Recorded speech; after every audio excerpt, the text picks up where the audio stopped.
Hey, you're kidding me, right? My husband, upon seeing me after I returned home a month postpartum, dropped his bag as soon as he entered the house and blurted this out. Haven't you put on too much weight? What? I'm Emily, 31 years old. I just gave birth to my child last month and I'm a stay-at-home mom. After my postpartum visit home, I looked forward to starting a new life with my new family of 3. However, I was only greeted by my husband's insensitive words. I was speechless. Why would he say such a thing when he's meeting his newborn baby for the first time? My husband, John, and I met at work. After graduating from high school, I worked in the accounting department of a company in New York, where John was my boss. Our home was nearby, but since my parents live far away, I went home a bit before my due date. It's been a month since our daughter Sophia was born, and I've just returned. John has been busy with work and couldn't get time off to see us at Idaho, so this will be his first time meeting our baby. Despite this, what the hell, John? I just got back from a long journey. I initially thought he was joking and replied lightly, but he was serious. But you've gained like 22 pounds, haven't you? Well, of course. It's normal to gain up to 22 pounds from childbirth. It's even written in the Mother-Child Health Handbook. I had to build strength for childbirth, get my body ready for breastfeeding, and prepare for the sleepless nights ahead. This is perfectly normal. No, this is incredible. John, ignoring Sophia, muttered a sentence that betrayed all the dozens of welcoming words I had imagined he'd say to me on the train, then went straight to his room. What? I was taken aback by his fierce attitude and subsequent withdrawal from his final disappointment, and I dropped the diaper I was holding, just like how John did with his bag earlier. Well, a good night's sleep would probably improve John's mood, I thought, so Sophia and I slept in a separate room that night. However, John's attitude from the previous night was only the beginning of an incoming nightmare. The next day, he began a tirade of body shaming. I learned in the new mothers group at the hospital that sweet potatoes were good for milk production post-delivery, so when I was eating them as a snack, he'd say things like, "What's the point of potato eating a potato? That's cannibalism.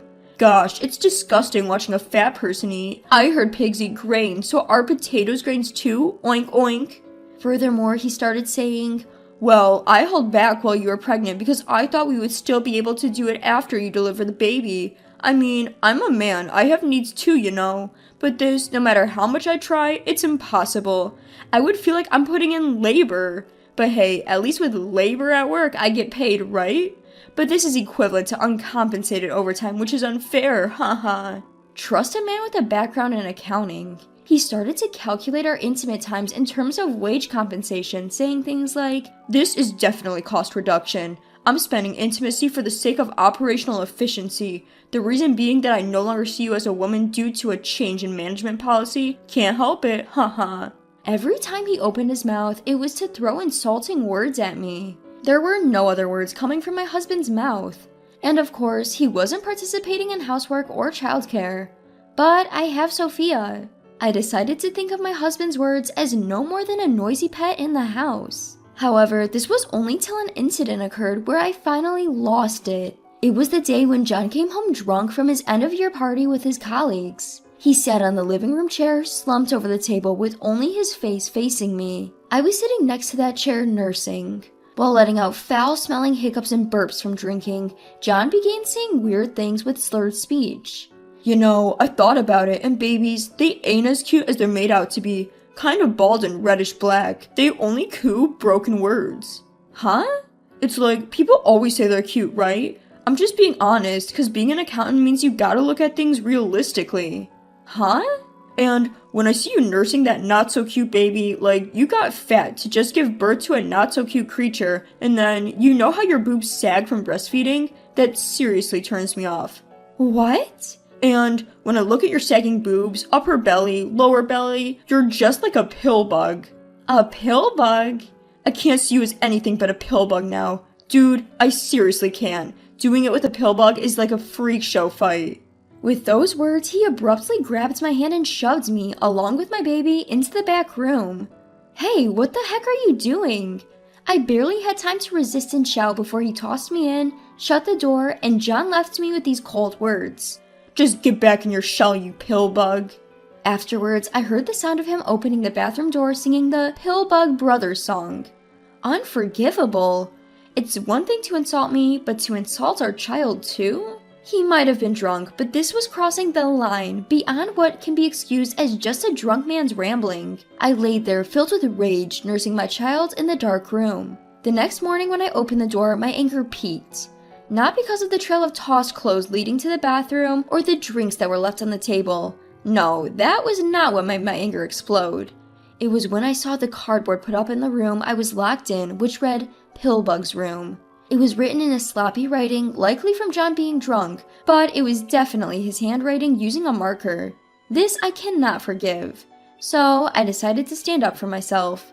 The first phase was personal reform. Firstly, I moved the Pillbug's Room sign to my new bedroom for me to fuel myself whenever I felt like giving up. And then I put up a poster of Rihanna on the opposite wall. I've always been a fan of hers, and her great figure is the perfect motivation to become what I want to be. And thus began my long-term revenge project in this Pillbug's Room.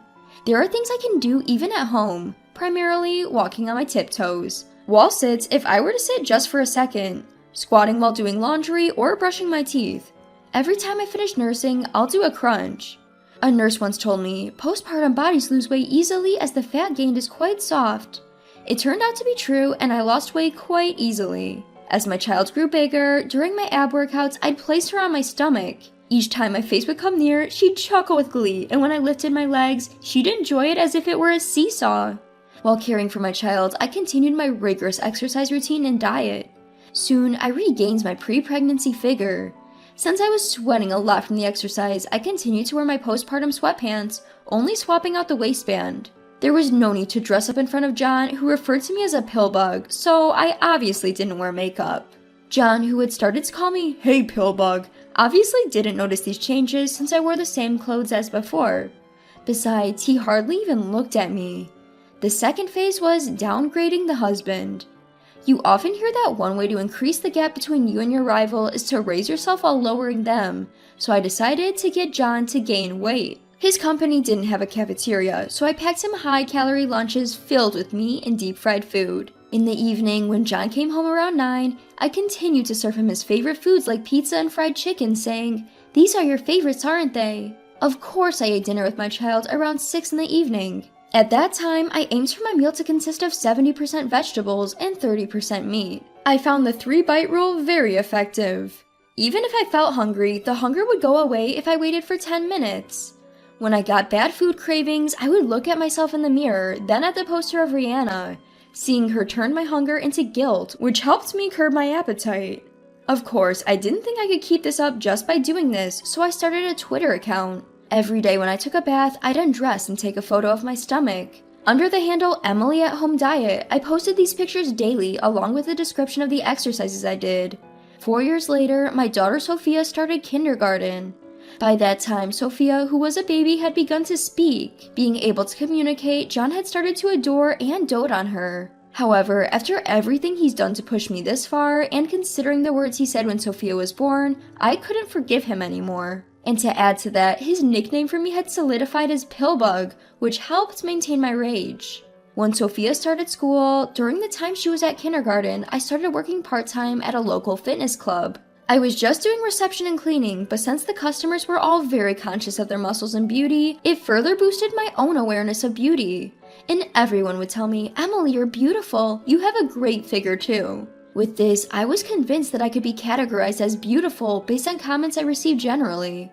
Well, the time has come. I've decided to lay it all out, everything from the past 4 years to John at a traditional sweets tea house in Cape Cod, which is run by John's family this Tuesday at 1 p.m. John's parents run a tea house where you can eat traditional sweets in a famous tourist spot with an iconic church. Thanks to being listed in the guidebook, the tea house was bustling and they had asked me to bring their grandchild Sophia to show them once things had settled down. So I decided to visit their shop. Tuesday afternoon is relatively less busy. They decided to leave the customer service to a part-time employee so we could spend some time together at the tea house. John has end-of-the-year accounts to sort, so he said he'll go to work in the morning, take a half day off in the afternoon, and join us later. After sending John off to work, I meticulously did my base makeup and straightened my hair. I usually tie my hair into a simple ponytail in front of John, but when I let it down to straighten it, it becomes shiny and wavy. I'll draw my eyebrows that aren't there when I'm barefaced, and instead of the usual tracksuits I wear in front of John every day, today I'm dressing up in a cherry blossom colored suit. I now wear a size 4. I'm not letting him call me a pill bug anymore. I intentionally arrived 10 minutes late. I had a text from John saying he had already arrived. Upon arriving, I saw an additional text from him. "You're late. Do pill bugs always move slowly too?" Click.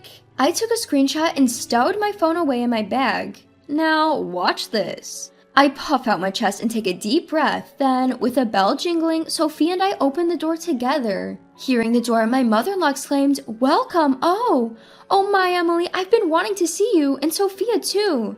"Hello, mother-in-law." I lower my head. "Hello, let's talk in the back. John's already here. And Sophia, you're so cute." My mother-in-law was more excited to see her grandchild than to tend to her customers, so she handed the tray to the part-timer and asked them to take over. As I walked toward the back and saw John's back, he heard my footsteps and said, "You're slow. How long are you going to keep me waiting, pill bug?" As he turned around and looked at me, and then, it's amazing how wide a person's eyes can get when they're surprised, and how much their nostrils can flare and their mouth can open. His holes were so wide open, I thought he was trying to break a Guinness World Record. Every hole on his face was staring at me wide open. Of course he was silent after that. "Hello, John," I say, keeping my tone purposefully aloof. Well, Sophia is just adorable, looking just like her mother Emily. Such a beauty. My mother-in-law steps in, serving 5 servings of the store's specialty dessert on a tray before taking a seat in the living room. "You seem to be at a loss for words." As the silence persists, I decided to break the ice. No, it's nothing." John stutters just as my father-in-law makes his entrance. "I've been waiting. I missed Sophia." Surrounding Sophia, they start adoring her, showing their wrinkled smiles. In stark contrast, John grimaces and blurts out, "Well, she is our child, Emily's and mine." The showdown begins. I promptly retort, "Yes, your child, with a pill bug." I let it out. John freezes, and his parents pause their fawning over Sophia. "What did you just say?" My mother-in-law asks for clarification. I said pill bug because John had been calling me a pill bug after I gave birth, saying he can't see me as a woman anymore. "Hold on, I would never say such a thing if you were this slim, Emily." "You didn't notice I was losing weight, did you? You kept saying you couldn't see me as a woman, pushing me to the back room, right? And you didn't even notice the changes over these 4 years, right? You never even looked at me, always calling me ugly, right?" I took out a cardboard sign labeled "Pill Bug's Room" from my bag and put it on the table. His parents were left speechless. "Mother-in-law, father-in-law," I continue.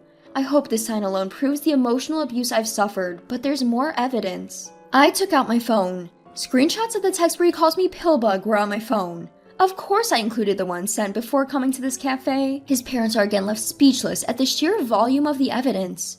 "John, what on earth?" In a strained voice, my father-in-law manages to say, "Cut the crap, always with this evidence. In response, John raised his voice in anger. Suddenly from behind us came, "No way, is that for real?" There was a snickering laughter. 2 high school girls sitting at the table behind us were looking at us and laughing. "They always yell at beautiful women, these creepy old men. So funny. Gross and fat, and yelling, triple threat, isn't he? Haha." Their laughter and voices were clearly audible at our table. "For someone who calls others pillbugs, how about you? You're fat and greasy." I paused for a moment and then spat out, "You're more like a stink bug." Having said that, I showed a photo taken at the maternity hospital immediately after giving birth to my in-laws. "Please look, this is Sophia right after she was born, and this is me." Upon seeing this, my mother-in-law teared up. "Sophia, so tiny, so cute. Thank you for giving us such a precious granddaughter." But after giving birth when I came home, John told me, "You're no longer attractive. I can't see you as a woman because your breasts sag after having a child. You're just a pill bug." He even said that Sophia, who had just been born, was not cute because she was reddish black. My in-laws were at a loss for words. That's enough, isn't it? I took out a green piece of paper from my bag. "I've just presented evidence of emotional abuse. I would like to end our relationship here." "Hold on a minute, weren't you just a gold digger using me? How are you going to support Sophia now?" I was prepared for John's attempt to grab and question me. I quickly pulled out my phone on the table, switching the screen. Twitter, Emily at Home Diet.